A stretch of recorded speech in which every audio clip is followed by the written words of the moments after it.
We are hanging out at the bridge, and I am here with Ani Difranco. It's a true honor. Thank you so much. All right, thank you. Now, I understand that Living in Clip is coming out again on vinyl for the first time.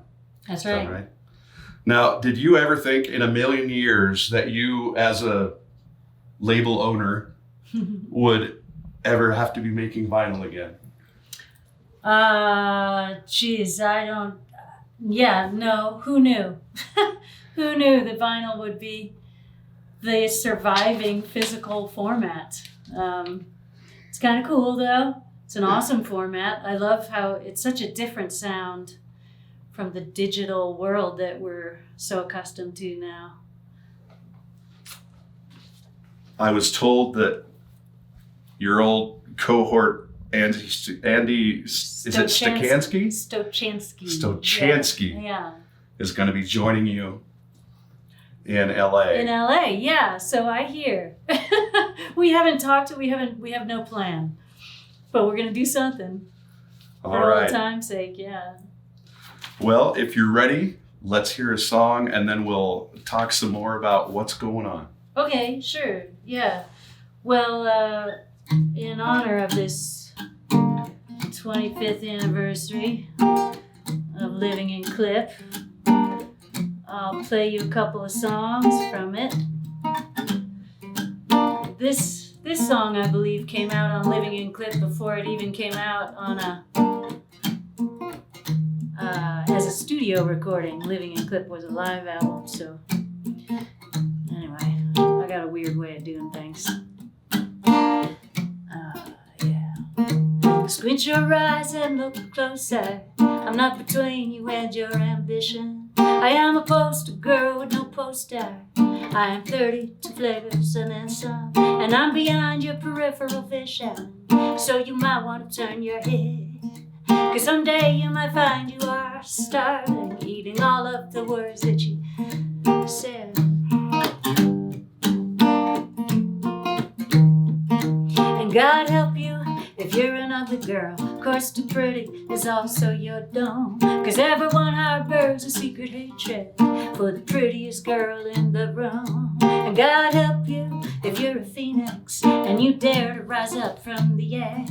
1,000 eyes will smolder with jealousy while you're just flying past.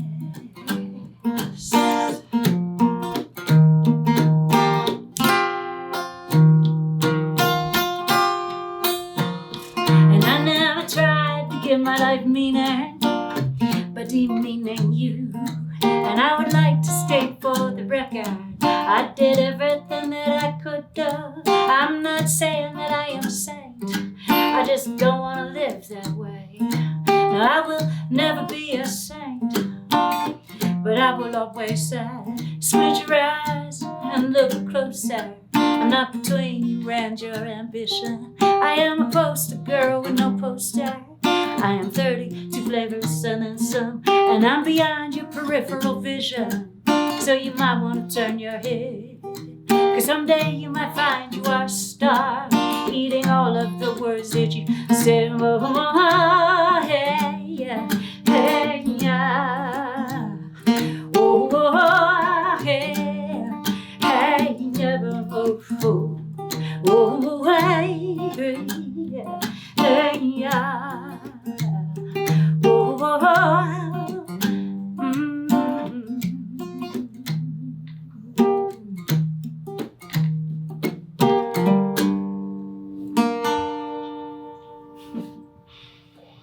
32 Flavors. We're live at the bridge backstage with Ani Difranco. The show is later tonight. Rainbow Girls are also on the bill. This is a Meow Wolf presentation. Yeah. And if I'm not mistaken, didn't the kids just went there. Head over I'm to so jealous. Meow Wolf? Off to Meow Wolf. Have their minds blown. Were they with you the last time you were here? No. So You just told them. Yeah. Told them all about it. So this is they both have Meow Wolf shirts because of the last time I was here, but yeah. Oh man. So you've been at this for, I want to say 30 years now, maybe more. At least. Yeah. My goodness. Yeah. So a lot has changed in the world in that time. I was wondering if you think that everybody having handheld computers is helping or hampering human evolution. Yes. Yes. You know, I mean, what is not both things at once, you know? I don't know that there's anything that's all the way good or all the way bad in this world. There's always an upside and a downside, and I think kids are super informed, you know? They're super woke. It's very cool to see young people who just get it on a level that I don't think any generation prior really was able to, you know, that gay, straight, black, white, gray, up, down, It's true. old, young, I mean, we're people, and there is, you know, those hierarchies of male, female, you know. I think kids, and I think it has a lot to do with this access that they have through these gizmos. I think they see through a lot of that BS. However, there's certainly downsides, you know. It's very, very isolating, even as it connects and informs. I also think, you know, in terms of seeing through those hierarchies, I feel like there's something about this current generation. You know, I got a couple of kids, so I have a little window into the culture of young people, and they seem almost oppressed by their own identities. You know what I'm saying? Like, they're carrying around these list of labels, each of them, you know, and they're thinking so much about their brand and what adjectives apply to them and what their identity is. And to me, it seems like it's almost become this kind of heavy weight, you know, that what, they had to grow up too fast, or? No, that they need to think of themselves as all these adjectives, which are very fixed. Well, and can't we static. just do away with the adjectives? Well, I mean, you can understand why identity politics came into being, because so many people's identities were not seen, recognized, respected, upheld, given voice, given space. But it's, I don't know, I wonder if these kids are a bit lost in it, you know, with all of the descriptors. I long for them to just be able to be themselves as fluid individuals, able to change, able to exist beyond the adjectives. Well, I don't know about you, but I've been on this earth quite a while, and I don't think I've figured it out yet for myself. Yeah. So. Yeah, I'm with you there. So you're kicking off the tour in Santa Fe tonight. Yeah. We're honored, extremely. It's Pride Month, and I thought maybe you might have some words of wisdom for anyone out there that's trying to figure out who they are. Oh, words of wisdom. I don't know if I've got wisdom, but I think who you are could be anything, moment to moment. And that's the freedom that I think I'm talking about. And who you are is perfect in every moment.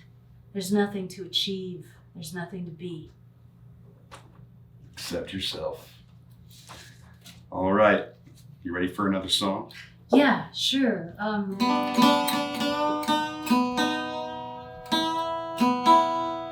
play you the other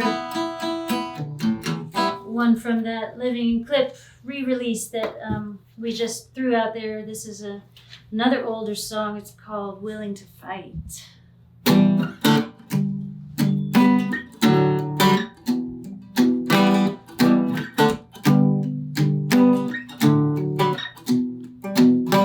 The windows of my soul are made of one-way glass. Don't bother looking into my eyes. If there's something you want to know, just ask. I got a deadbolt stroll. Where I'm going is clear. I don't have time for you to wonder. I'll just tell you why I'm here.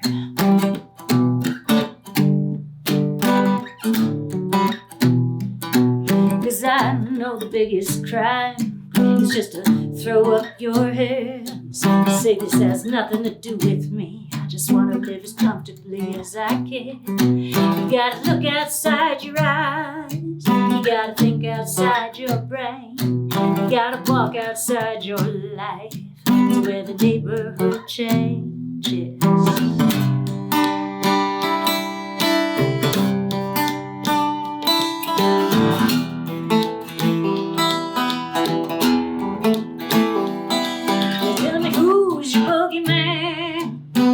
That's who I will be. You don't have to like me for who I am, but we'll see what you're made of by what you make of me. You know, I think it's absurd that you think I am a lamb for slaughter. You know, I fight fire with words. Words are hotter than flames. Words are wetter than water.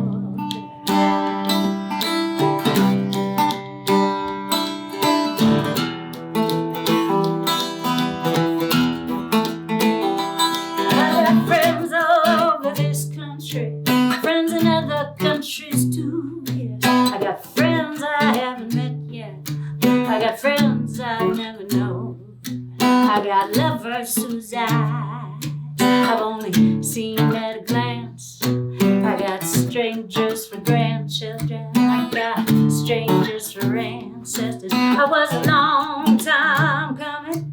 I'll be a long time gone. You got your whole life to do something, and that's not very long. Why don't you give me a call when you decide you're willing to fight for what you think is real, for what you think is right.